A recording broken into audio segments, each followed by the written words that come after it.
আজকে একটা ইন্ডিয়ান একটা রেসিপি তৈরি করেছি, তো ভাবলাম আপনাদের সাথে শেয়ার করি কিভাবে তৈরি করলাম। এটা হচ্ছে রুই মাছের ভুনা। আর এই রুই মাছের ভুনা আমি তেলানি না দিয়ে কিভাবে সুন্দরভাবে আর খুব তাড়াতাড়ি ভাবে হচ্ছে রান্না করলাম। বাসায় মেহমান আসলে আপনারা কিভাবে তাড়াতাড়ি ভাবে রান্না করে দিতে পারবেন, এই ছোট্ট একটা ভিডিও দেখলে আপনারা বুঝতে পারবেন। তো প্রথমে হচ্ছে রুই মাছ ধুয়ে ভালোভাবে দিয়ে তারপর টমেটো দিয়ে পেঁয়াজ মরিচ আদা রসুন পেঁয়াজ বাটা মরিচ বাটা জিরা হলুদ তেল মানে যতগুলো মশলা লাগে আর কি এইগুলো দিয়ে আপনারা ভালোভাবে মেখে নেবেন। আপনাদের কাছে যদি সময় থাকে তাহলে অবশ্যই আপনারা 5-6 মিনিট রেস্টে রেখে দিবেন। আমার কাছে সময় ছিল না, এর জন্য আমি সাথে সাথে উঠিয়ে দিয়েছি।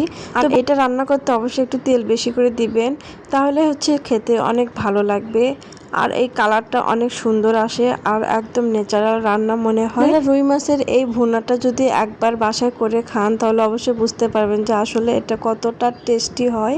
আপনারা যদি বাসায় ট্রাই করেন তাহলে আমাকে অবশ্যই কমেন্টে জানাবেন যে আসলে আমার এই ছোট্ট একটা রেসিপি আপনাদের কাছে কেমন লেগেছে। তো আপনারা যদি এই ভিডিও যদি বেশি বেশি পেতে চান এই রকম ভিডিও, তাহলে আমাকে অবশ্যই জানাবেন কমেন্ট বক্সে আর বেশি বেশি শেয়ার করে দিয়েন ভিডিওতে। তো আল্লাহ হাফেজ।